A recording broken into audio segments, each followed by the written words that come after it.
What's up, everyone? It's Gator and or Airhead, depending on where you know me from, and this is episode 4 of Gagatalk. I just got back from Epic Universe, the new thing at Universal, and it was really cool.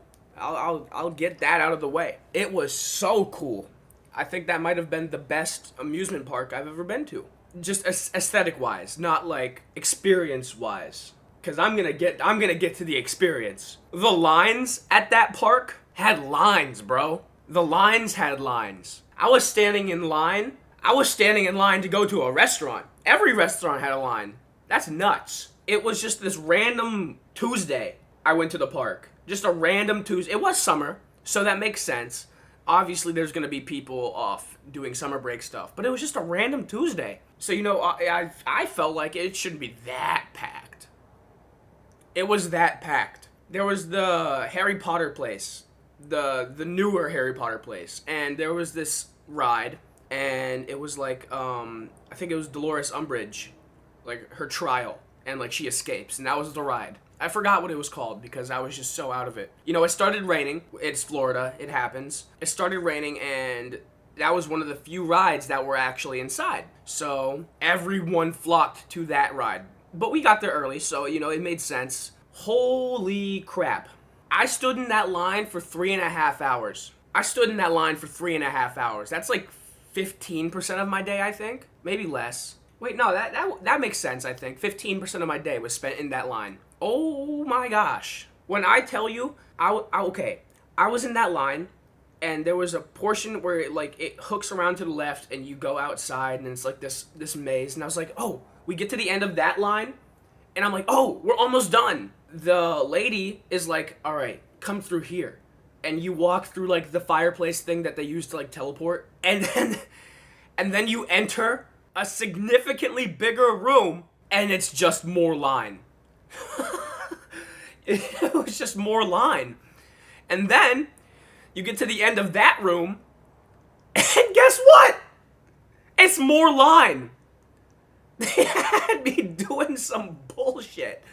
And then there was a part where you get into the smaller room where it's more line. You go out, more line, obviously, because it's Universal.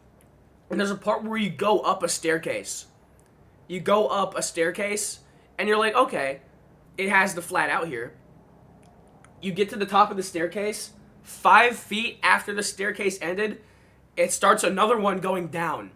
I'm letting you know right now, that was 2 hours. 2 hours had passed and I was there. That was like Pam's Labyrinth. That line was like Pam's Labyrinth. I was losing my marbles. I was actually going insane in that line. It was outrageous how much lineage there was. And, that's on me for not buying the $100 skip the line bundle. But I think that's all right. If you are going to go to Epic Universe, the extra $100 is worth it, right? Because I spent $200 on that ticket to go on like 5 rides, because every single ride had like a 3-hour long wait time. It was nuts. And the stupid part is, at the end of it all, the ride was kind of mid. I hate to say it. The concept was sick, right? You go along this storyline. Dolores Umbridge, who's like the main bad guy of those Harry Potter movies, she like escapes, and she's like releasing the death people. I don't care about Harry Potter, if you couldn't tell. She's releasing the death people all about the courtroom, and you gotta like fight back, and she like messes with time and stuff. It's cool. It's a cool ride. But, standing in line for 3.5 hours for that, come on, man. That wasn't worth it. And then, right after that, it was like 8 when we got off that line. We got in that line at like 4:30. It was 8 when we got off the ride. And we were like, okay, realistically, they wouldn't kick us out of the park if we got in another line. So we ended up going to the Stardust, I don't even care. The Stardust Crusader. I think it's called, it's like the Stardust something. Line for that was like 40 minutes long. A fraction of the time of that Harry Potter ride. And oh my god, that ride was so cool. That was such a sick roller coaster. So the way that one worked, the Stardust one, is it was two separate roller coasters going at the same time, and you would like cross over each other, and it was so cool. And it was at nighttime, and it was the one roller coaster that actually like glowed. So I got to ride that at nighttime and see the whole park at night. It was so cool. It was so cool. 40-minute wait time for a significantly better ride. If you do go to Epic Universe, I really suggest you go on the Stardust coaster. That's the best ride at the park by a landslide. The nighttime at that park is so cool. It's so cool at night. But like the main problem is you get there, nighttime, they have all these cool lights. It's summertime, so you know the night's not the night happens later in the day. And it's so cool at night, but the park closes at 9. So I can't even enjoy the nighttime stuff. It was just like what? And they had, all right, if you are going there in the summertime, towards the end of the park, or towards the end of the time when the park is like actually closing down, go to like the big fountain in the middle, because they do this cool water show. That was sick. That was really cool. Nintendo Land was sick. I was sick the day I went to the park, by the way. So I spent most of it on the toilet, and that's on me. All right, that's on me. I should not have gotten sick. You know, my fault. My fault. But spent most of it on the toilet. The Nintendo Land was probably my most enjoyable part of that. I'm a big gamer. I love games. Being able to walk around Mushroom Kingdom and just be in that environment, you know, that was sick. That was really cool. The How to Train Your Dragon place was sick. The second best ride is the How to Train Your Dragon ride. I really enjoyed that. The part where you go over the water was really cool. They know how to make a fun roller coaster at Universal, I'll say that. Except the Harry Potter one. No reason you should be waiting 3 hours and 30 minutes to sit on that Harry Potter ride. Unless you're like a die-hard Harry Potter fan. Alright, I need to stop talking about that ride. That made me mad. Harry Potter ride bad. Don't wait 3 hours for it. Moral of the story. Mario Kart. I stood in the line for the Mario Kart thing. I had to use the bathroom. I didn't even get to go on the Mario Kart ride. But the people I did go with, their screen shut down on the Mario Kart ride, so you couldn't even enjoy it. So they couldn't even enjoy it. And I have a feeling it was not supposed to shut down, obviously. But, you know, it ruined his trip for sure, because they stood in line for 2 hours just to have their screen shut down on the Mario Kart ride, which is unfortunate. The Donkey Kong ride, I didn't get to go on it, but I spent a lot of time in the Donkey Kong area because I love Donkey Kong. Cool ride. How many times am I going to say ride this episode? If you guys feel like counting it, put it in the comment section. That's nuts I said that. The Celestial Park, the main part of it was cool. The Monster part, the Monster ride, I suggest you go on that if you do go.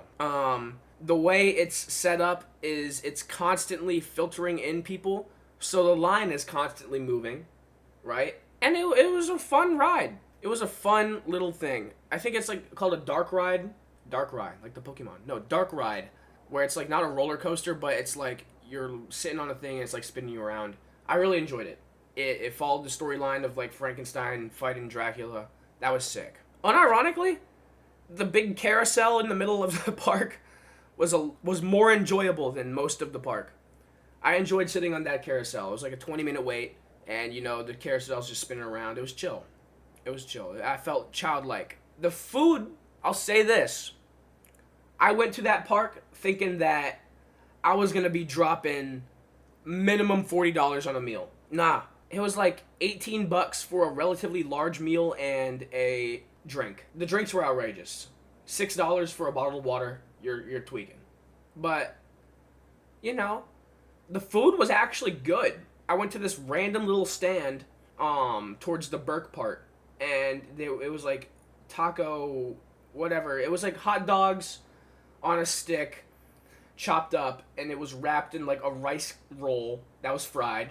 It had a sauce on it, and it had like teriyaki sauce on it with like scallions on it. It was so good. It was like $11 for just that. The drink cost about the same as the food, so take that how you will. But you know, it was a good meal for a relatively cheap price for Universal. So yeah, food not bad. I also went to like the cafe in the Harry Potter part. That was good. I had a sandwich. It had like apples and turkey on it. And then I also had pumpkin water. Not that sounds nasty. Pumpkin juice. Pumpkin juice also sounds nasty. I assure you, it was not. It was relatively refreshing. So, yeah. Another thing that was good was the butterbeer. I never had butterbeer until then. I went to Universal once before that as a kid. Never got to try butterbeer. The butterbeer there was worth it. I enjoyed the butterbeer. I'll say it. I'm a butterbeer sheep. The merch was cool. You know, it was a cool experience. It was a cool experience. Making music, you meet a lot of really cool and talented people. And they don't get enough recognition, in my opinion. So let me put you on. Let me put you on to some of my friends. Let me sit up. The first name that comes to my mind is Kara. Kara Franchisi. Okay, Kara, if you're watching this episode, I love you to bits. You are like one of my favorite people ever. I still don't know how to say your last name. Kara Franchisi? I'm gonna say Franchisi. Frances. Kara. Oh my god. Talented. The production, off the charts. Her vision, beautiful. Her songs, beautiful. She dropped an album recently. She dropped another single. It was so good. It was so good. Go listen to Kara's music. I'll put her link in the description of this. I'll put all these musicians' links in the description of this video. I want you to listen to Parasite. I love Parasite. Parasite's so cool. Not enough recognition. She needs to blow up. She needs to blow up. Not like explode, but like, you know, she needs her music to take off. Dom PSD. My boy Dominic. Oh Lord. He has an album out called The Aviator. It was like a duo album with my friend Sam. Just really well made album. Really well made music. My favorite song of his is Supersedes Me. You got everything I want, you got everything I need right between. Okay, it's listen to Dom and Sam. Dom has that potential. The thing is, he doesn't run any promo for his music. So he has all this really cool music just out, but no one's listening to it because no one knows it exists. Now you know it exists. Go listen to The Aviator. It's sick. It's like professional studio level quality music. Just no one listens to it. It has like 20 views on YouTube, and I think 15 of them are me. So yeah. Sam, oh my god. Sam is like the best producer I've ever worked with. That boy can... We were working on a track recently. This comes to memory. We're working on a track recently. I have two stories where he does this. Let's start with Pocket Change. I have a song out called Pocket Change, and there was a part where Luke Klein, another person I'm about to talk about, gets on the song, and he, you know, it's like the beat is like chill, but it's like, you know, it needs some spice. Sam gets a Stratocaster, which is a guitar, and he's like, hold on, let me think of something. And he just drops a solo, and it's like... It's that. If you hear my song, you know what I'm talking about. But he just did that within the span of like 30 seconds. What? He pulled that out of his hat. He equipped it from his inventory. But Sam, and he there was another track I'm working on, unreleased, and he pulls out like this random horn sound effect, and it's just the most obnoxious sounding thing. And I'm like, Sam, it's not gonna work. It's not gonna work. Like I try and put my opinion out in the studio, not to like be mean, but like I'm just like, yeah, it doesn't sound good. I blank out for like 30 seconds. He's like, Lawrence, listen to this. He made the horn sound good. What? How did you do that? Talented, incredible musician. If you are in the St. Augustine, Jacksonville, Orange Park area, the 904, if you need a producer, go to Sam. Sam will make your dreams come true. He understands visions. You can say something and he will make it happen. And I think that's an important talent for a producer. And alongside that, he's also just has a beautiful voice. Any song of mine that he is on just sounds so good. And it's only him that sounds good. Other than Pocket Change, I think D. Swole, Luke Klein, and Sam pulled their weight. But like a little extra too. They pulled a little too hard, if you know what I'm saying. Luke Klein, this guy, got him in the studio for like 30 minutes on Pocket Change, and he's the part right after mine. And he's also the part when him and D. Swole are like going in and out of rapping. But he wrote his part in like 5 minutes. Just, you know, okay. You know how hard it is to write a song and like it? He did that in 5 minutes. So take that how you will. Listen to Smile, or Teeth Out, not Smile. Teeth Out by Luke Klein and Dom. Dom's on that one too.